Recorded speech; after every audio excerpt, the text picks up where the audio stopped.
Morning, guys. Today what I want to do is just review forces and motion. We've already talked about this in class, but it's been a while. There's been a lot going on. I want to go through this one more time. Please watch this video. It shouldn't take more than about 10 to 15 minutes. Then that's all you have for today besides working some practice problems inside this video. You can pause the video whenever you'd like to write down some notes or to do practice problems. Feel free to do that. Well, forces in motion in review. A force is a push or a pull that makes something happen.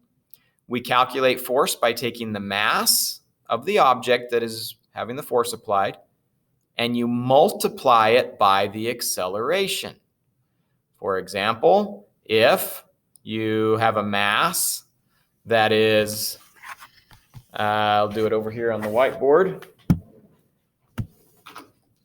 If you have a mass of 10 kilograms and you multiply it by the acceleration of 9.8 meters per second squared, you just multiply them. 10 times 9.8 is 98.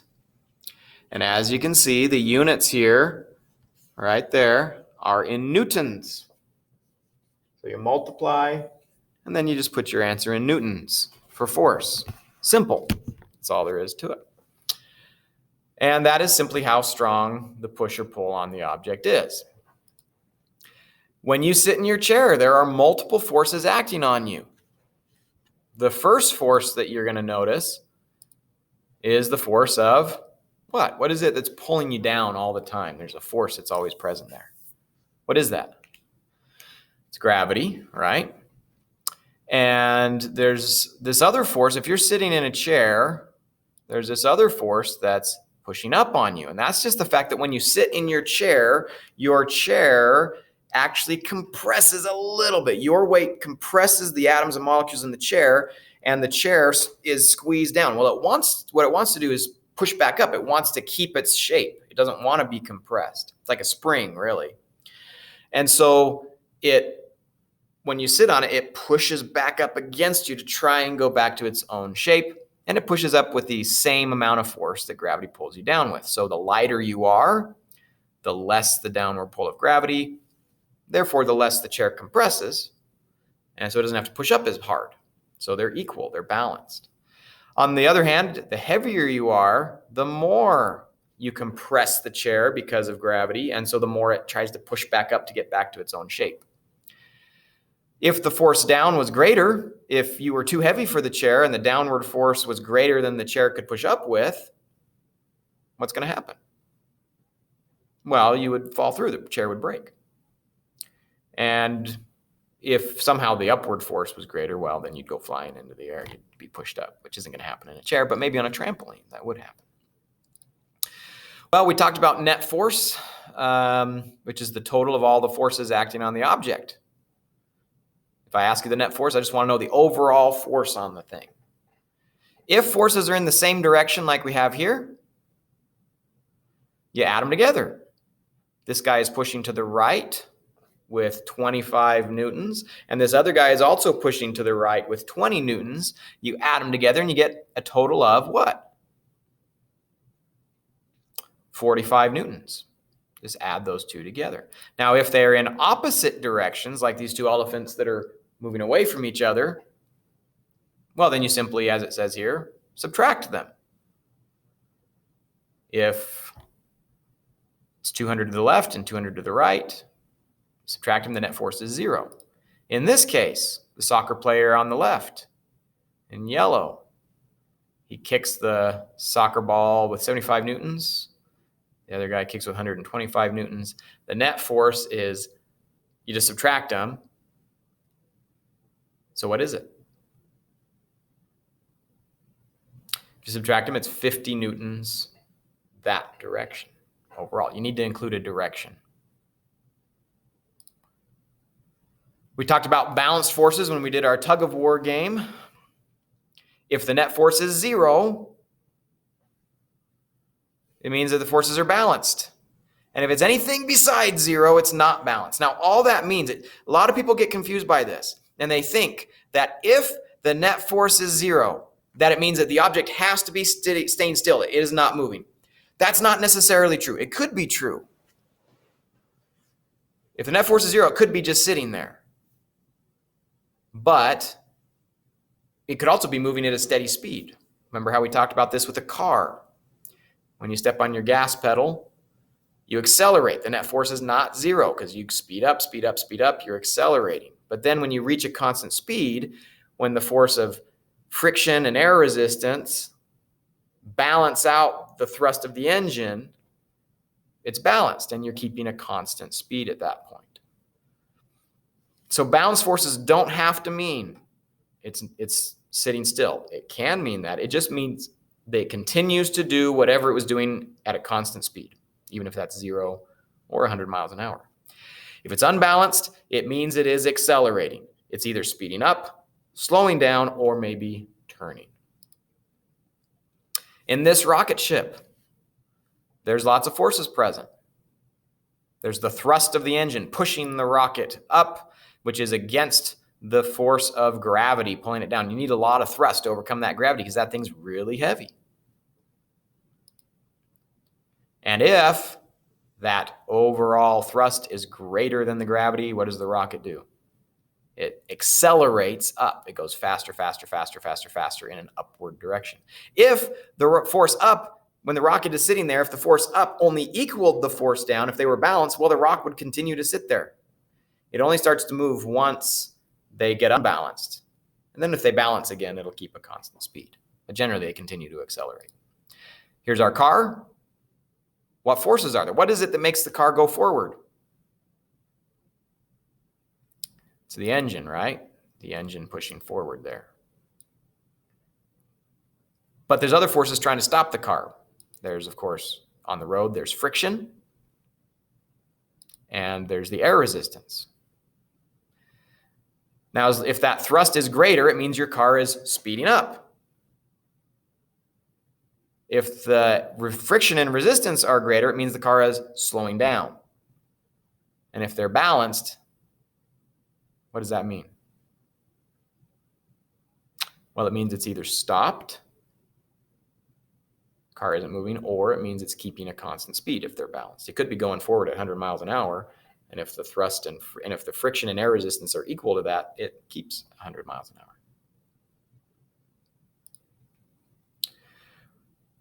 Briefly, displacement is how far an object ends up from its starting point. So you could travel this big, long distance, but displacement is only from here to here, a straight line. If you travel in a circle, for example, like around a track, your displacement could be 0, right? Because you go in a circle and you end up in the same place you started. Speed we talked about. We did our speed walking lab. We didn't finish it, but we were trying to figure out that speed is simply the distance divided by the time. Simple math.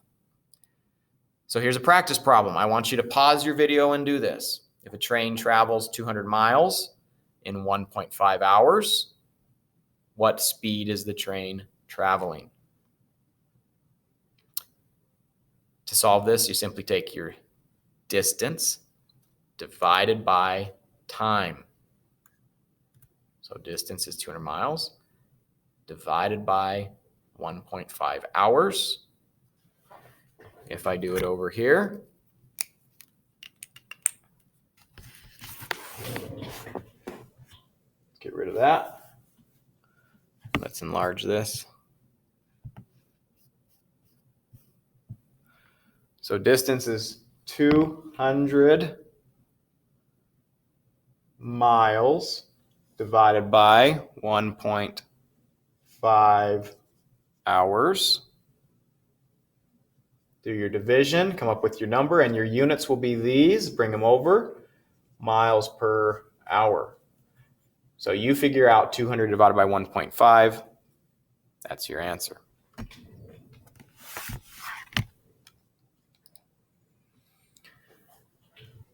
This one's tricky. Look at it carefully. Distance divided by time. Pause your video to do your problem.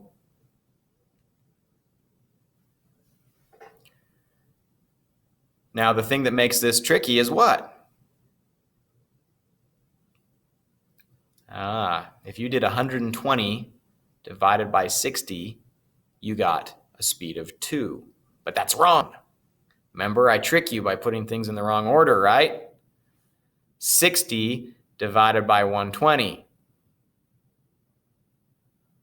And your answer would be meters per second. So try it again. Pause if you need to. So the answer would be 60 divided by 120 is 0.5 meters per second. Again, you keep your units, meters per second. Now, acceleration is a bit trickier. To find the acceleration, you need to know what speed you started at, right there. You need to know the speed you ended with, because accelerating is either speeding up, slowing down, right? Or turning. Turning is an acceleration, right? Anything you feel that sort of jerks you around like that, right? That's an acceleration. When you're in the car and you step on the gas and you feel, oh, like that, acceleration. Maybe you're driving and you slam on the brakes. Oh, that's an acceleration. Or if you're turning and you go this way and you go that way and they turn that direction and you go this way, those jerking motions that you feel are accelerations, speeding up, slowing down, or turning if you feel it. So to find acceleration, you have to take the final speed minus your starting speed divided by the change in time. Accelerating is speeding up, slowing down, or turning. Practice. Do this practice problem, please. Final speed minus starting speed. Do that first. Divided by your change in time. Pause your video and do that practice problem.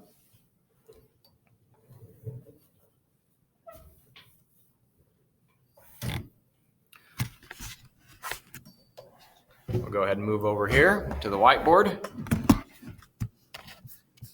Let's set this up.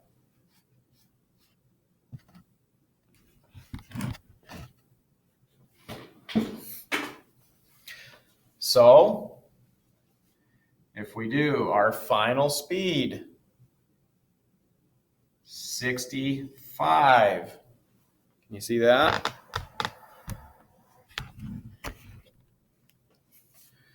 (65 meters per second) minus your starting speed. This is all in your formula. 45 meters per second divided by your time, 10 seconds. 65 minus 45 is 20 meters per second divided by 10 seconds. Move that down here. Well, that's simply 20 divided by 10 is 2, and then you keep your units. Meters per second per second. Although there's a simpler way to write that. We're going to write that as meters per second squared. That's for acceleration. There you go.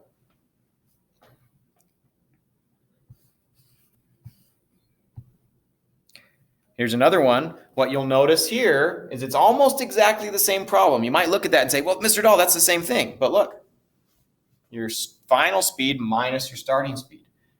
Let's say you were already going 65, that's your starting speed, and then you slow down to 45, that's your final speed. Final minus starting. Here you get what? Minus 20, negative 20 meters per second, right? 45 minus 65 divided by your 10 seconds. And so you get negative 2 meters per second because you kept all that. But again, we're going to write that as meters per second squared. There you go. What does a negative acceleration mean? What do you think? It means you are slowing down instead of speeding up. That's a negative acceleration. See if you can figure this one out. This is simply finding the acceleration of gravity. So you can see that your starting speed is right there. It's 0. That's your starting speed. What's your final speed? It's right there. Your change in time is 1, 2, 3, 4, 5 seconds. You can figure that out. Final speed, starting speed, change in time, 5 seconds. Pause your video and do that.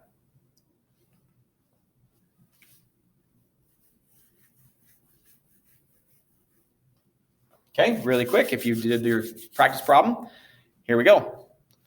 Final speed, 49 meters per second. Starting speed is 0.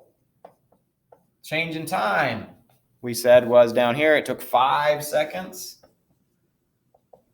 49 minus 0 is 49 meters per second divided by 5 seconds. Keep your units. 49 divided by 5 is, hopefully you got this, 49 divided by 5 would be 9.8. And you bring those meters per second or meters per second squared. That's the acceleration of gravity, always actually here on Earth, different on other planets. Right there. Probably need to know that. Maybe write that down in your notes. Okay, I'm not going to work these practice problems with you. I would like you to do them because you will see things just like this on tomorrow's quiz. So pause your video, identify the final speed, the starting speed, and the time, and do your problem.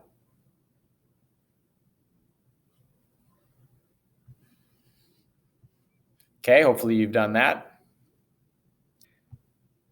Here's another one. Again, final speed minus starting speed. Do that first, divided by how long it takes to make the change. I'm not going to have you do that one. That's too complicated, and we will not do that today. So we'll stop there. Okay, thank you guys. Make sure you've watched this. Make sure you've done your practice problems, and tomorrow check online for an online quiz.